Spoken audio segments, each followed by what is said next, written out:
talk to the hand.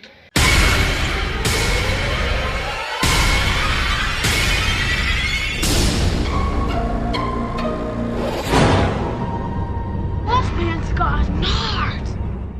Throughout the month of May, I decided to watch all the Terminator movies. That was before I found out the trailer for Terminator Dark Fate was coming out. It was just a great coincidence, and it got me in the mood for revisiting these Terminator movies. Some were great, some were okay, but I personally didn't think any of them were bad. So what I'm going to do today is rank all 5 Terminator movies. And then number 5 is the latest one in the franchise, which is Terminator Genisys. This movie was absolutely slated at the box office. It was slated by critics everywhere, and rightfully so in terms of the way the story went with this one. This was the first movie that truly went off in a tangent, whereas the first 4 movies were linked together in a way. This one decided to remake itself. It was a remake of the original Terminator disguised as a reboot. I didn't like what they'd done with John Connor. It seems like the original Terminator was the most advanced Terminator, and then in Terminator 2 we got another advanced Terminator, which was the most advanced Terminator of all time. But then as the sequels came out, we got more and more advanced Terminator, more and more advanced technology as well. And with what they've done with John Connor, with putting a Terminator into him and making him indestructible and making him the villain, that was the wrong move, and I think that's what ultimately killed the movie. But I would be lying if I said I didn't enjoy the film. I did enjoy it for the most part. I did enjoy Arnie fighting Arnie, and I had a lot of fun with this film, but I did see the flaws. And then number 4 is Terminator 3 Rise of the Machines. Although this movie had a lot of continuity problems, I think that this one, compared to Genisys and Salvation, had better continuity to it. One of the biggest issues that I had with this movie was that John Connor himself mentioned a few things that didn't add up with Terminator 2. For example, John Connor said he was 13 in 1997 when the Terminator came back to protect him. He wasn't 13, he was 12 years old. He was born in 1985, and that was set in 1997, so he was a maximum of 12 years old. I think what the writers were getting mixed up with was the original Terminator, which was set in 1984, and that's when Sarah Connor got pregnant, but she didn't give birth to 1985, and we saw that on John Connor's birth certificate or ID. Another big issue in Rise of the Machines was when John Connor said that his mother was fighting leukemia for the last 3 years of her life.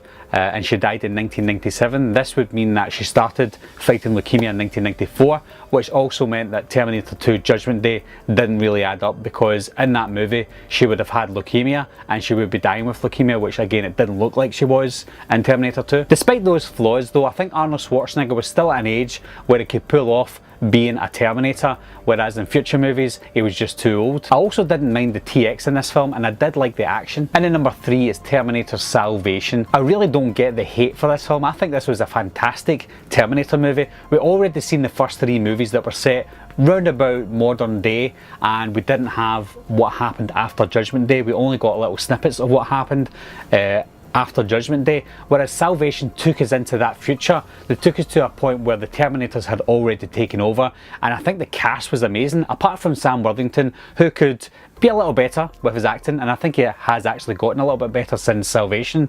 I think the cast was solid. I think John Connor, played by Christian Bale, was amazing in this film. I think that Anton Yelchin did a great job as Kyle Reese, and I think that the way they filmed it, having Kyle Reese and John Connor separated throughout most of the movie, was great. And then when they finally met up with each other, it was a little bizarre, because obviously Kyle plays John's dad, and he's only a kid in this film, so I think that was a good build up to them meeting each other. And then the finale between John Connor and the T-800 was great. I think the CG was pretty good for seeing Arnold Schwarzenegger there, because we weren't supposed to see Arnold Schwarzenegger. We didn't know that his CG was going to be in this film, so that was a great surprise. And I think the battle at the end between John and the Terminator was great. Again, all the way through this film was a lot of action, and I think it was a great movie. And then number 2 is the Terminator from 1984, the first one in the franchise. I watched this one a couple of weeks ago with my family, and just watched it for the first time in years. It has dated a lot. The CG is not great, and the practical effects were obvious, but I think it was good. It was a product of its time. I think it was more of a horror sci-fi than an action sci-fi this time, more of a kind of horror noir 80s action sci-fi movie. But yeah, it was like a movie that didn't really know where it wanted to go. It looked like it was going to be a one-time movie as well, but because it was so good, it spawned sequels. The premise of this film was great as well. It wasn't as convoluted as the rest of the movies. It was so simple. We had a Terminator come back to kill a woman so that she doesn't give birth to John Connor, who was going to lead the resistance against Skynet. It's very, very simple, and I think the way they've done it and the horror aspect was great. We had the Terminator coming back. The first thing he done was look in the phone book, and he's going after all the Sarah Connors in that area. It was great. And at number 1 is Terminator 2 Judgment Day. I remember the first time I seen this movie, I thought, what is this? This is so realistic. The T-1000 was amazing. I remember watching the first Terminator, and I didn't love it as a kid, but then when I watched Terminator 2, it was just all out action for me. I loved it so much. It was probably one of the early 90s action sci-fi movies that I watched the most. I didn't really like the Alien movies or the Predator movies. I always went for the Terminator movies. I didn't appreciate the change up in the character that Arnold Schwarzenegger played back then until later on, after watching it as an adult, with him coming back as a good guy. It was a great twist. I think if you were an adult watching that back in 1991, you would have thought, wow, that was amazing. But me as a kid didn't really understand that until I was an adult.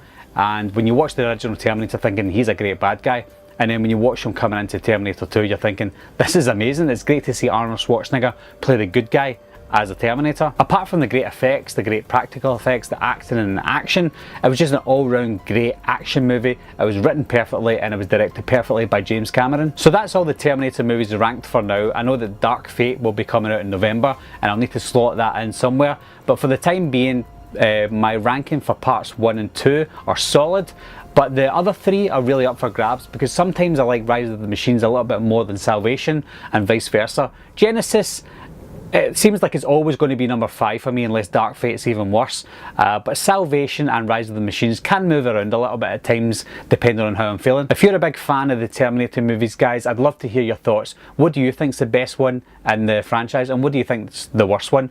A lot of people do mention that Terminator 2 is the favourite, but I do know a lot of people who prefer the original. So as always, leave your comments down below. Anyway guys, thanks a lot for watching again. Thanks for subscribing. I'll see you soon. Bye bye. Hasta la vista, baby.